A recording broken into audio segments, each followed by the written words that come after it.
କାଶ ତଣ୍ଟି ପୋଡ଼ିଯାଇଛି କାଶି କାଶି। ପଖାଳ ଖାଇବ ସବୁବେଳେ, ଦେହଟା ଯେମିତି ସବୁବେଳେ ଥଣ୍ଡା ରହିବ। କି ମିଶ୍ରି ପାଣି ପିଅ, ପଇଡ଼ ପାଣି ପିଅ, ଦହି ପିଅ, କି ଆଖୁ ଜୁସ୍ ପିଅ।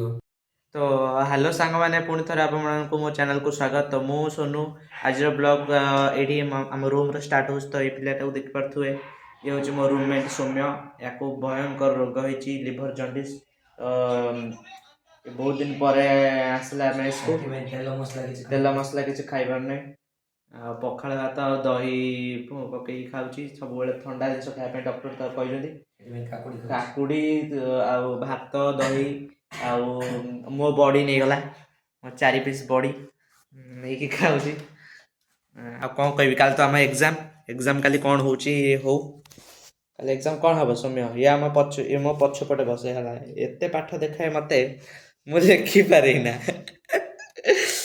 ପାଠ ଏମିତି ଦେଖେଇବ ମୋତେ, ଖାଲି ଡାକିବ, କହିବା ପାଇଁ ଡାକିବ ଖାଲି। ଭଲ, କିଏ କଲା? ତ ଛୁଆଟାର ରିଚାର୍ଜ ହେଇଯାଇଛି ବୋଲି ଖୁସି ହେଉଛି। ଭଲ, ଛୋଟ ଛୋଟ ଖୁସିରେ ଖୁସି ହେବା ନିହାତି ଜରୁରୀ ମଣିଷ, କାରଣ ଆସନ୍ତାକାଲି କିଏ ବଞ୍ଚିଛି ଆମେ କେମିତି ଜାଣିବା? ବୁଝିପାରିଲେ? ହଁ, ହେଉଛି ତା ପଖାଳ ଭାତ, ତା ଦେଶୀ ଖାଇବା। ଛୁଆଟା ବହୁତ କଷ୍ଟ ପାଉଛି। କ'ଣ କରିବା, ତେଲ ମସଲା କିଛି ନାହିଁ, ତାକୁ ଏଇସବୁ ଖାଇବା ଖାଇବ। ଦହି ଏଇଠି ଆଣିକି ରଖିଛି, କାହିଁକି ଖାଇବି ସେଟା ଦହି କାହିଁକି ଖାଇବ କହୁନାହାନ୍ତି ଆପଣ, କୁହନ୍ତୁ। ଆପଣଙ୍କ ଘରୁ ଗାଇସ୍ ମାନେ ଶୁଣନ୍ତୁ। ତମେ କୁହ ଭାଇ। ମାନେ ଆପଣଙ୍କୁ ରୋଗଟା ହେଇଛି ତାହେଲେ କ'ଣ ରୋଗ? କାଶ, ଖାଲି କାଶ ହବ ଆର ହେଲା। କୋଉ କାଶ ହେଉଛି ହେଲା, ଏ ପିଲାଟାକୁ ଖାଲି କାଶି ମାନେ ଖାଲି କାଶ ହବ। ଜଣ୍ଡିସ୍ ମାନେ ତ ଖାଲି କାଶ ଆଉ ଲିଭର ଜଣ୍ଡିସ୍ ପୁଣି ଖାଲି ଜଣ୍ଡିସ୍ ନୁହେଁ, ଏମିତି ଜଣ୍ଡିସ୍ ନୁହେଁ ଯେ ମାନେ ଆଖି ହଳଦିଆ ହେଇଯିବ କି। ତ ଏଠି ଗୋଟେ କ'ଣ ଭଲ ଜିନିଷ ରଖିଛି, ଏଟା କ'ଣ? ଚିନି ବି ସେ ଖାଇବ ହେଲା, ଦହିରେ ଚିନି ମିଶେଇକି ଖାଇବ। ଆଉ ରଖିଦେବା। ତ କାକୁଡ଼ି ଅଛି, ଆଉ ତେଲ ମସଲା କିଛି ଖାଇ ହଉନି। ବାସ୍ ବାସ୍। ଆଉ ସିଝା ଖାଇତେ ପଡ଼ିବ, ଏଟା ତ ହଷ୍ଟେଲ। ଅଣ୍ଡା ସିଝା ଖାଇପାରିବୁ? ଆଇଁଷ ଖାଇ ହବନି କି ତେଲ ମସଲା କିଛି ଖାଇ ହବନି, ଓନ୍ଲି ସିଝା ଖାଇବାକୁ ପଡ଼ିବ ପରିବା। ଆଉ ଏଠି ହଷ୍ଟେଲ ତ ସିଝା କେହି ଦେବେନି, ଆଉ ସେମିତି କିଛି ଖାଇବାକୁ ନାହିଁ। ଏଣେ କ'ଣ ଟିକେ ଖାଇତେ ପଡ଼ିବ ଅଛି କି ପେଟ ଥଣ୍ଡା ପାଇଁ, ସେଥିପାଇଁ କାକୁଡ଼ି ଖାଇତେ ପଡ଼ୁଛି। ଆଉ ତ ଏତେ ସବୁ ଯଦି ଅସୁବିଧା ଥିଲା ତ ଆପଣ ହଷ୍ଟେଲ କାହିଁ ଆସିଲେ ଟିକେ କହିବେ? ଯେହେତୁ ମୁଁ ଷ୍ଟୁଡେଣ୍ଟ, ତ ମୋର ଖାଲି ଏକ୍ଜାମ୍ ଅଛି। ହଉ, ତ ଏକ୍ଜାମ୍ ହଲ୍ ଭିତରେ ଯଦି କାଶ ହେଇଲା, ଆମେ ସବୁ ଯଦି ଡିଷ୍ଟର୍ବ ହେଲୁ ତାହେଲେ ସେଇଟା କିଛି ନୁହଁ। ଦେହ ଆଗେ ଆମେ ଯାଇକି ମ୍ୟାମ୍କୁ କହିବା କି ଆମର ହେଇ ଦେଖନ୍ତୁ ଗାଇସ୍, କଥା ହଉ କାଶ ହେଉଛି ତାର,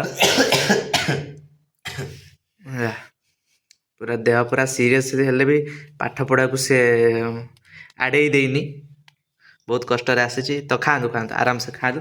ଆଉ ବ୍ଲଗ୍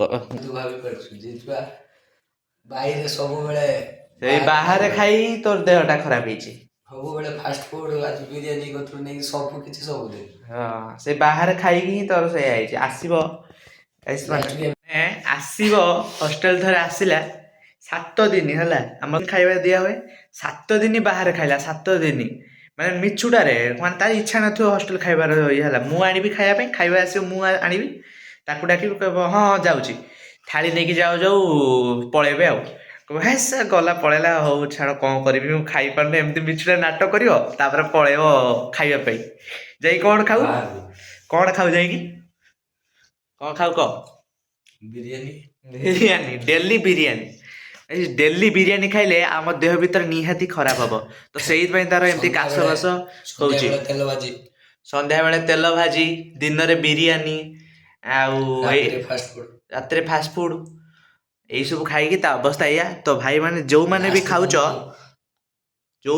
ଖାଉଛ ଭାଇ, ଟିକେ ଦେଖି ଚାହିଁ ଖାଉଥିବ, ସବୁର ଗୋଟେ ଲିମିଟ୍ ଅଛି। ସତର୍କ ରୁହ, ସାବଧାନ ଭାଇ ସେ କ'ଣ କହୁଛନ୍ତି? ସତର୍କ ରୁହ, ସାବଧାନ ରୁହ। ଭାଇ ତା ଭଏସ୍ ପୁରା ଚେଞ୍ଜ ହେଇଛି ଭାଇ ହେଲା। ମୁଁ ଯେତେ ଫୋନରେ କଥା ହେଲି, ମୁଁ ଭାଇ ତାଙ୍କ ଘରେ କିଏ ରିସିଭ୍ କରୁଛନ୍ତି।